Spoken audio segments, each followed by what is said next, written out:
music on their phone. It's like Spotify or YouTube Music. Can you raise your hands? Okay, so most of you. Do any of you here still buy CDs? Or records? Cassettes? No one, right? So, those of you that listen to music on your phone, who knows how much they spend every month on music? Who knows the subscription price? Does anyone know? Okay, about 7 of you out of 20,000. This is crazy, isn't it? Because if you go back 10 or 20 years, you probably know how many CDs you bought. But because of AI, your relationship to how you consume that product has changed forever. Same thing with transportation. I'm sure many of you use Didi or Uber to get around.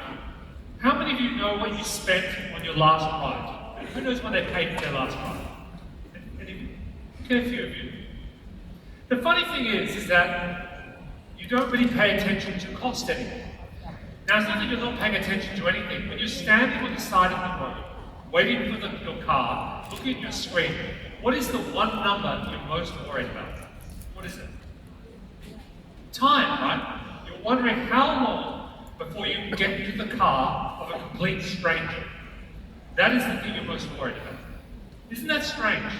I mean, and you want the black van, that's the one you want, isn't it?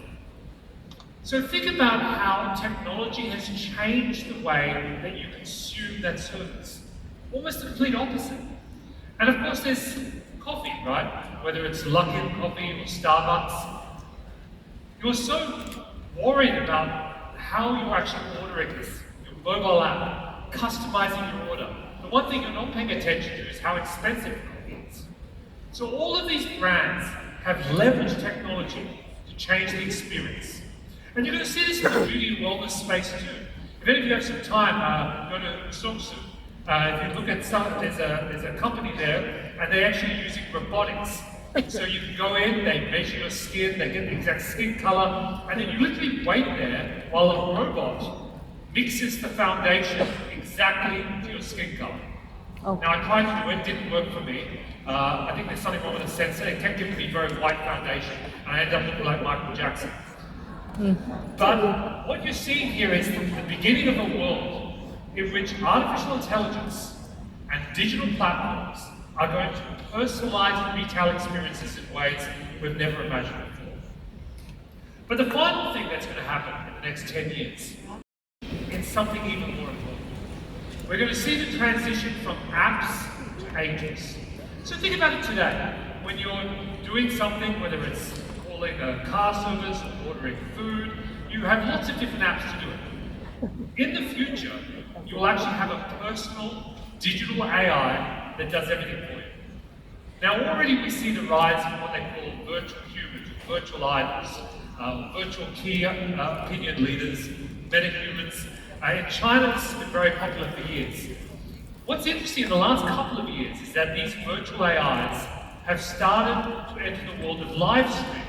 And those of you from China, I'm sure, are very familiar with live streaming.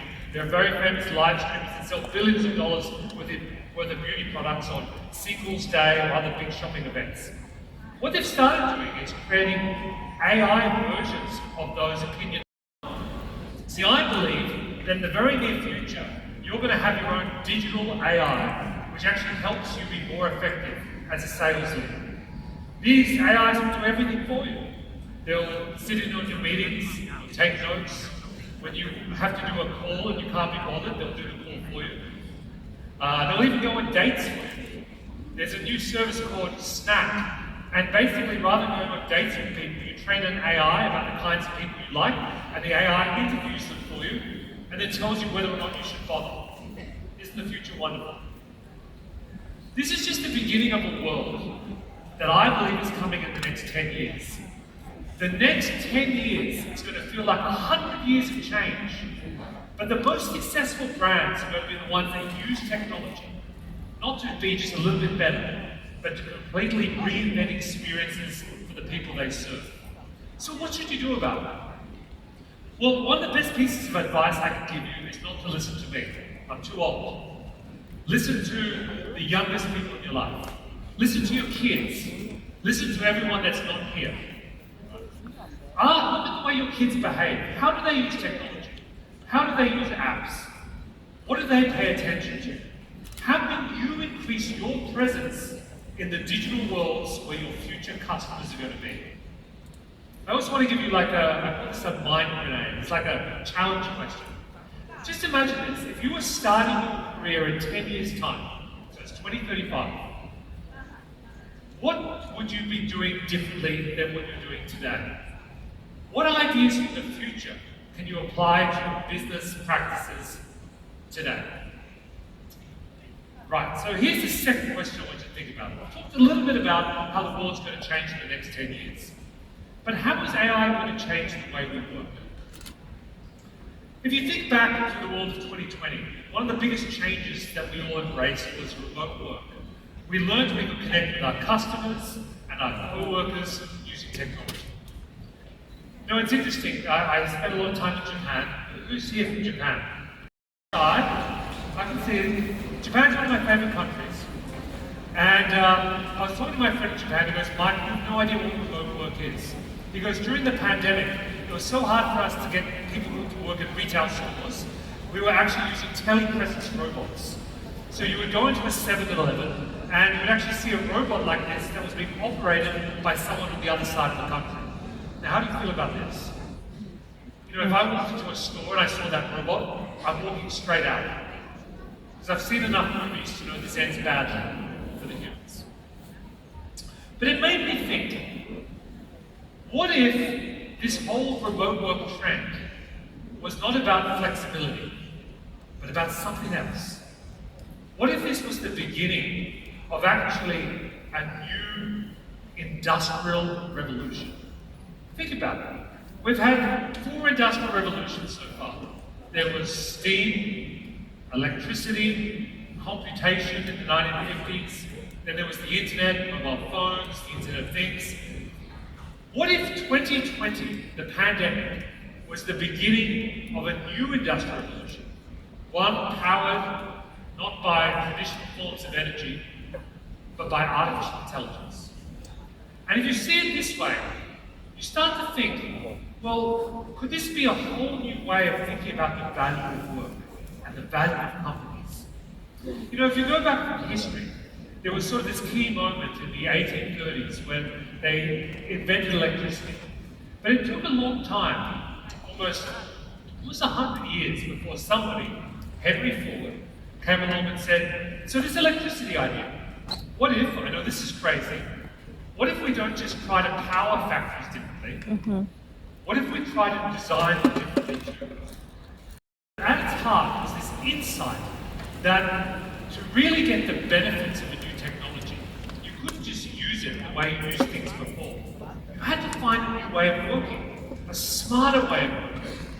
And I think what's going to happen in the next few years is that we're all going to figure out a smarter way of doing things with the benefit of this new technology. And I think this is going to happen in 4 important ways: scale, speed, sustainability, and scope. So let's think about this, scale. Just take a minute, and I'm sure many of you working in the beauty and wellness industry for many years, think about what's changed in the last 20 years.